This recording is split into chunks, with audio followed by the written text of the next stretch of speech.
see someone, Mr. Speaker, who has given their life's work to tourism. Someone who has extended the warmth, the smiles, these things which generate repeat visitors. We want the same for these workers as we want for our years of hard work. That was Tourism Minister Dr. Wickham McNeill explaining the importance of catering to the needs of persons who work in the industry. The government has come up with some interesting initiatives to make their lives a little more comfortable. And you'll hear about them right here on Jamaica Magazine. I'm Adrian Atkinson. Welcome to the program. If you've ever needed help in figuring out the world of motor vehicle insurance, then you need to pay close attention. We also head to school to look at the Education Ministry's school feeding pilot program. After this short message, there's the news, then we bring you those features. Don't move.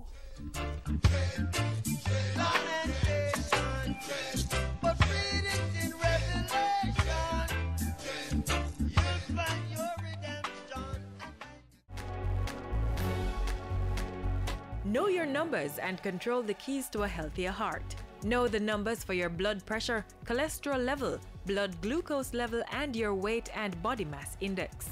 Find out the risks they represent and what you need to do to stay healthy. Talk to your doctor and start making healthy lifestyle choices to prevent a heart attack or stroke.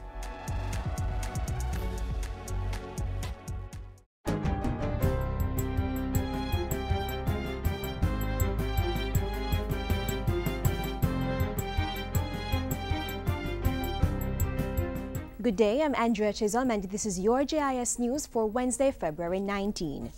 Finance and Planning Minister Dr. Peter Phillips has signed a $3.39 billion loan contract and a non-reimbursable financing agreement with international partners geared at improving efficiency in the public sector. The agreement was signed between the Government of Jamaica and the Inter-American Development Bank Tuesday. It consists of a $14 million contribution from the bank, $11 million from the China Co-Financing Fund for Latin America and the Caribbean, and a $6.65 million in non-reimbursable grant financing from the European Union. The 5-year public sector efficiency program covers the design and implementation of an integrated IT-based human resource management system, information and communications technology management, and public sector control systems and accountability mechanisms. So we can know at the touch of a button how many people are employed to the government of Jamaica, in what capacities and with what qualifications and for what duration and with what benefits that should flow. Focus is also being placed on institutions that will make it easier to do business. The Lower House of Parliament has passed the long-awaited Criminal Justice Suppression of Criminal Organizations Act 2014, also known as the Anti-Gang Bill. The legislation, which got bipartisan support, was passed with 22 amendments. Attorney General Patrick Atkinson said the law would be subject to the supremacy of the Constitution and supervision of the court, but indicated that it was a necessary tool to dismantle criminal gangs in the country.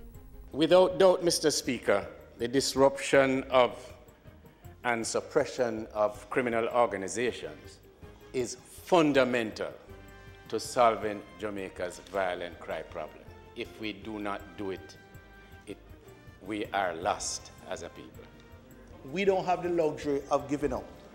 We have to keep working at it. We have to keep trying until we find a solution. So we're not saying that this bill is a panacea, but we think it will take us forward. The Tourism Ministry is extending the ban on the importation of all personal watercraft PWC, including jet skis, for a further 6 months. The ban will remain in effect until October 15 and is among several new measures to regulate PWC operations across the island. It comes in the wake of limited compliance to existing short-term measures and the recent death of a tourist who suffered fatal injuries after being hit by a jet ski while swimming. Given the urgency of the concerns at hand, Mr. Speaker, and the impact on the tourism industry and the livelihoods of many, the Ministry and Task Force will actively proceed with the implementation of the critical measures needed to streamline both private and commercial PWC operations across the island as quickly as possible. The temporary suspension of all PWC operations is among the new regulations. The moratorium on licensing new commercial operators has also been lifted. In addition, the Maritime Authority of Jamaica is to register all PWC in the island. Other changes include increasing the fine for breaches of the Tourist Board Act, giving the state the power to dispose of water sport vessels seized, and prohibiting a child under 17 years of age from operating commercial jet skis without an accompanying adult. The Ministry of Transport and Works is fulfilling its promise to increase security at all depots of the Island Traffic Authority, announcing that closed-circuit TV cameras are to be installed over the short term. Minister without portfolio in the Ministry of Transport, Works and Housing, Dr. Maurice Guy, says the initiative is to improve and safeguard the integrity of the operations at the authority's depots.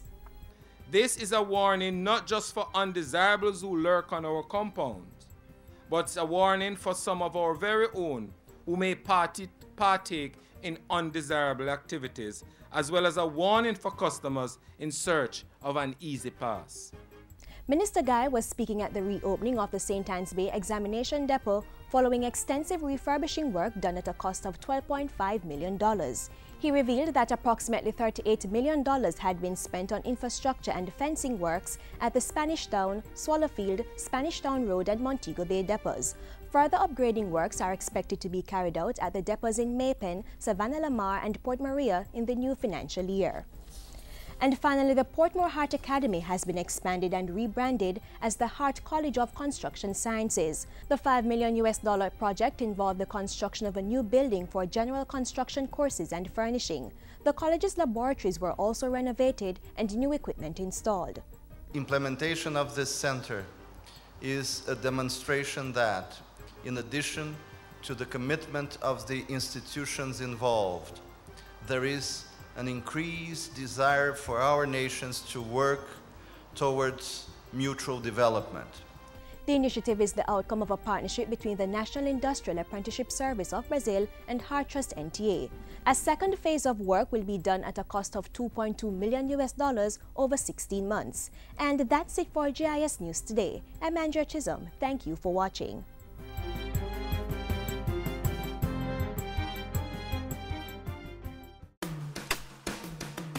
Bamboo Growers, companies involved in the manufacturing of bamboo products.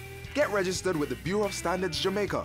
The BSJ is a member of the International Network for Bamboo and Rattan, and the government of Jamaica wants to develop a standard-led bamboo industry that could lead to job creation and economic growth. Companies, your products could be stamped with the regionally recognized Jamaica-made mark certification and the National Certification Mark. Get registered and receive quality training and international certification. For more information, call the Bureau's Special Projects Department at 926-3140 or visit the BSJ at 6 Winchester Road, Kingston 10. Thousands of individuals work on the front line, giving visitors a taste of Jamaica. Tour guides, room attendants, chefs, craft vendors, and many others. Through tourism, the country is able to earn foreign exchange to fund further development projects. So it's important to protect the well-being of the service providers so they can raise their standard of living and be motivated to continue to offer excellent service. Next, information on some of the efforts to do that.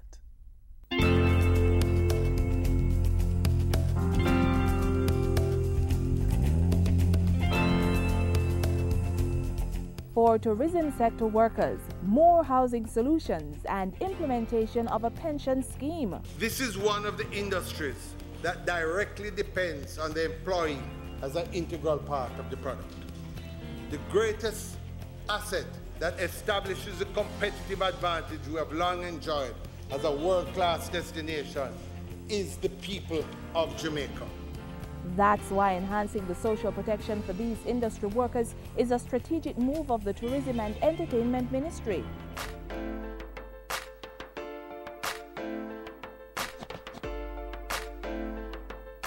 For the 2013-2014 fiscal year, the Tourism Ministry is doing a number of things to meet the needs of those who staff this important industry. It ties in directly to government's broader strategic priority for effective social inclusion. When we see someone, Mr. Speaker, who has given their life's work to tourism, someone who has extended the warmth, the smiles, these things which generate repeat visitors. We want the same for these workers as we want for our years of hard work. Research indicates that about 84% of workers in the accommodation subsector have no pension arrangements. Determined to change this, the ministry has engaged a pension expert as a consultant, leading to the crafting of a pension scheme plan for the tourism sector. A draft of the plan was completed and reviewed by a committee comprised of representatives from the JHTA, the Insurance Association of Jamaica, and the policy team from the ministry. The main objective is to develop a pension scheme with substance, driven by workers' contributions, and is not excessively onerous on operators in the sector, allowing them to remain competitive.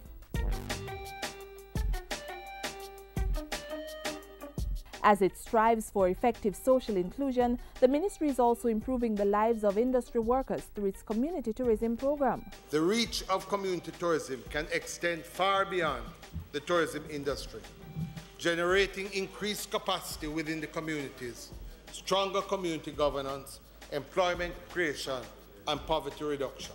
During this fiscal year, the ministry teamed up with the Jamaica Social Investment Fund, JSIF, and allocated $350 million to implement several programs within rural areas. The community-based projects provide a platform for tourism workers to enhance their physical space and improve their skill set. Projects in agriculture, craft making, and others are being rolled out. One element of effective social inclusion is ensuring residents have access to affordable housing solutions. Within the tourism sector, it has been acknowledged that there are too few options for housing in many of the communities surrounding resort areas, and there has been misunderstanding about the use of gratuities in the processing of loan applications by tourism sector workers at the National Housing Trust. Due to dialogue between the trust and the tourism ministry, NHT is now factoring gratuities in the income of hotel sector workers, taking into account the average annual gratuity as part of their emoluments. This is enabling more workers to qualify for larger loans. In addition, the hotel sector worker policy implemented by the Housing Trust will further enhance the affordability and accessibility of loans to industry workers. Tourism workers with a total salary of under $10,000 per week can now get a 1% rate reduction. Jamaica's tourism sector is an important economic earner for the country, and the ministry responsible for this sector wants to ensure that the people driving its success are protected and have the basic tools to improve their quality of life. It is ensuring that the principle of effective social inclusion is a reality for the hard-working faces of the sector.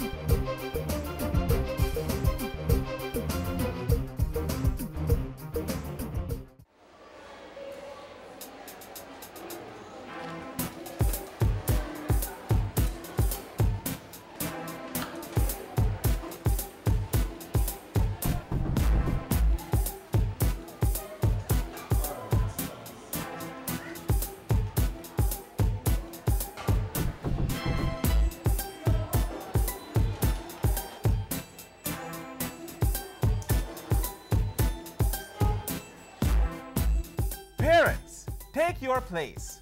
Talk to your child about sex. Among the initiatives to develop the education system is ensuring students are properly fed so that they can be alert throughout the school day. For years, the Education Ministry has run a national school feeding program, which it is now in the process of reforming, so it can be more effective. Here's Tamara McHale with the details.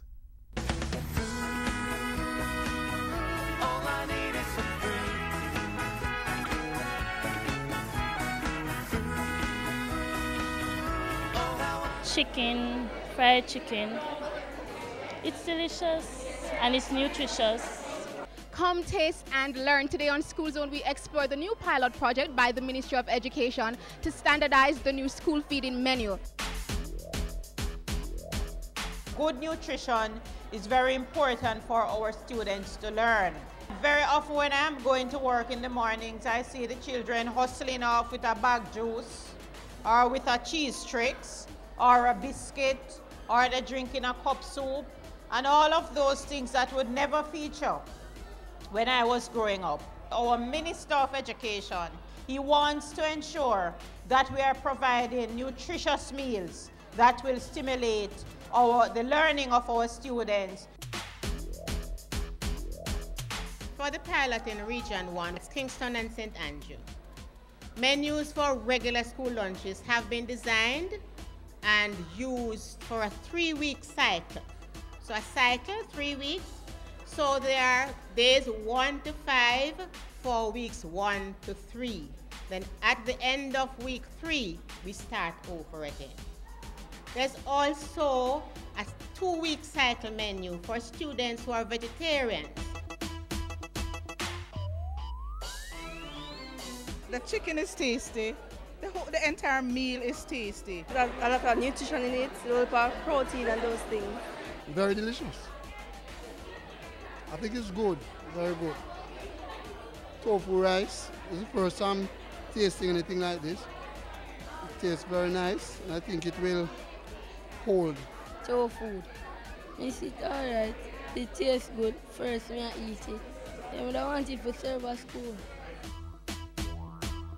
Food was very nice and I love it and I may be eating it again. To support the children of this school because most of the way, say, we don't eat on a regular basis and for this it's very good, it's a very good program. And I think this is very good. I think it will enhance student performance. Delicious. Thank you very much. Oven fried chicken, tofu balls, spicy meats, just some of the exciting things on the menu for the Ministry of Education Pilot School Feeding Project. Tune in next time for more on School Zone.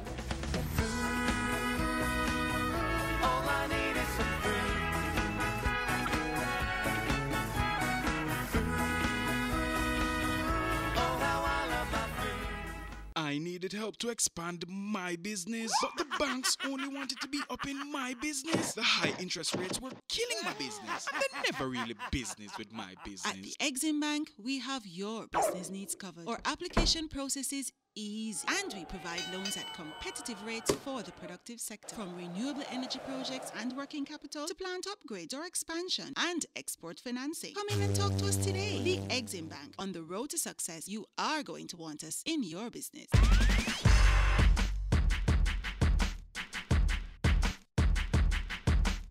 Being efficient in the workplace is not by accident, but the result of proper planning and a commitment to excellence. By following some simple tips, you can ensure that whether you are in management or simply a worker in an organization, you can help to make it more productive. How about setting clear goals each day, working to meet them in order of priority and using time limits as a guide? If you're working with the team, communicate properly and make sure everyone understands their roles. Keep workspaces and documents organized and schedule regular maintenance for critical equipment.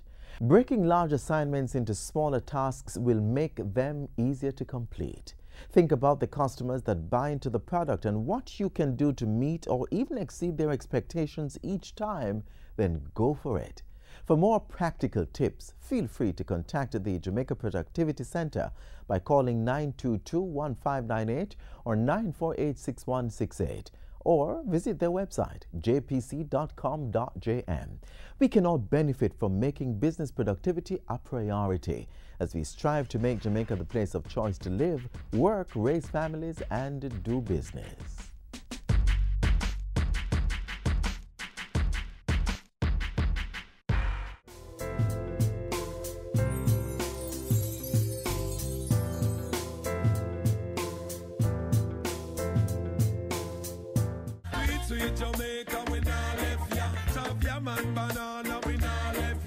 Finger-licking jerk chicken, Helcha fish and bami, we run down yam and banana, roast breadfruit, sweet potato pudding. Jamaica food, sweet!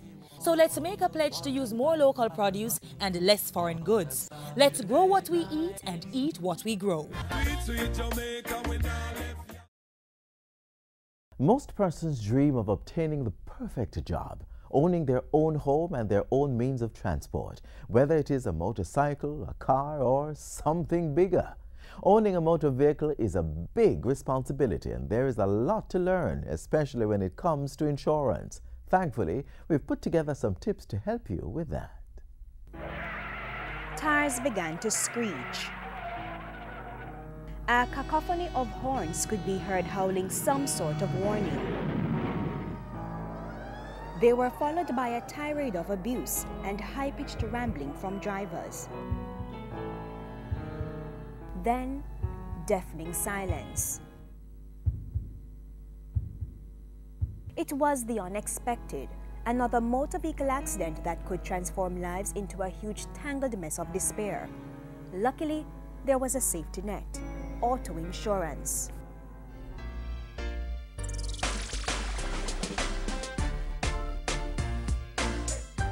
Auto insurance is used to protect motorists against each other, as well as to protect themselves for damage to their vehicles or to their passengers.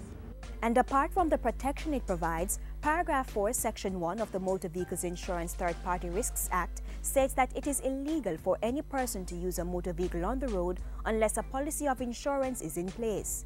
This will ensure that if a traffic accident occurs, the victims, motorists, pedestrians, and passengers have some form of compensation for their loss.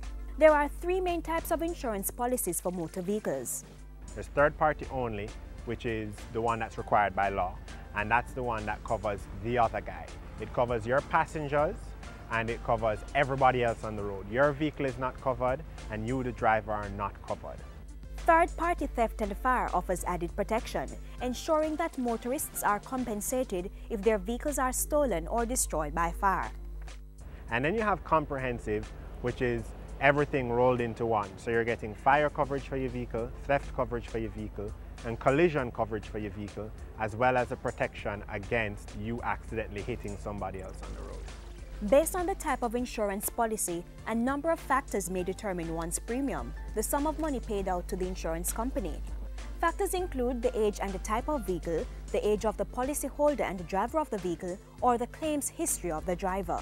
Somebody with a list of accidents behind their name is going to have a higher premium than somebody without one. So, as I said before, it's a case-by-case situation, and even though there's a general guideline that most insurers will follow in each insurance company, everybody is assessed individually. The lesson in context: drive carefully. Now, there are other things you can do to lower the cost of your auto insurance. Shop around, compare premiums and benefits offered by insurance companies. Practice defensive driving, drive for yourself and others, and if possible, restrict the number of persons allowed to drive your vehicle.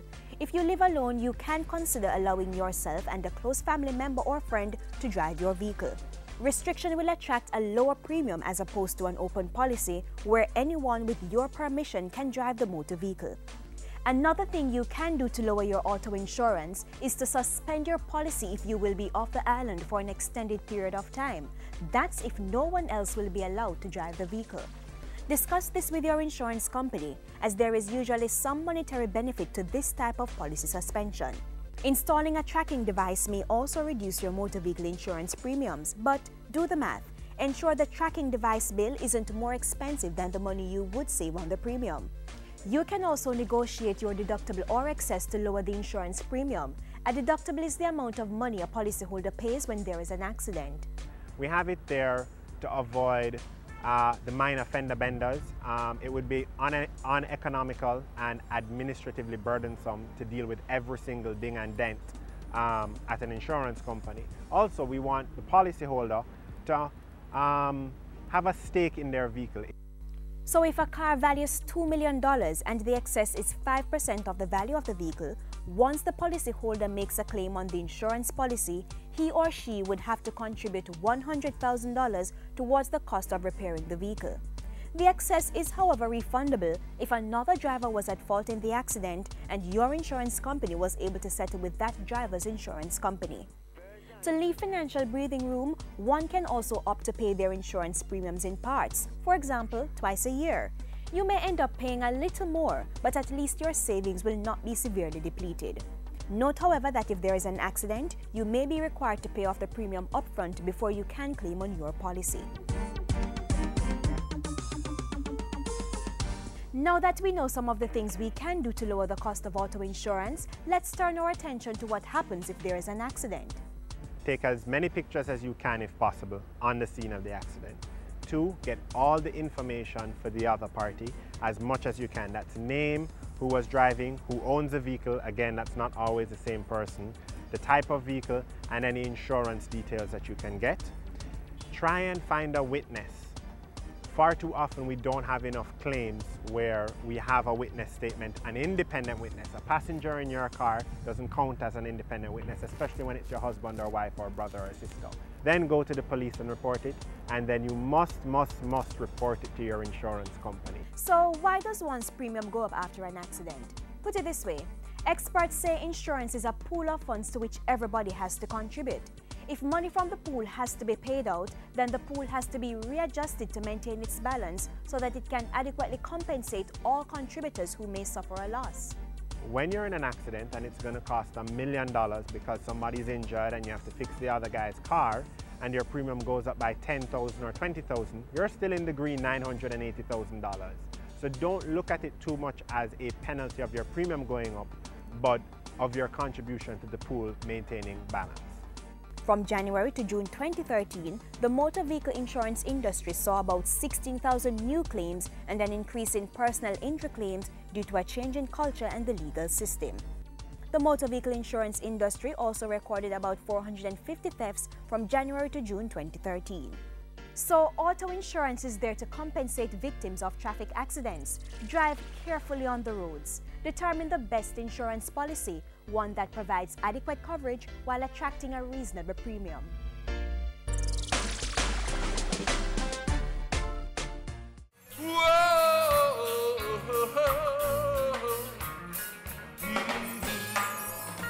Move on top of Babylon, Rastaman, leave all the wicked man.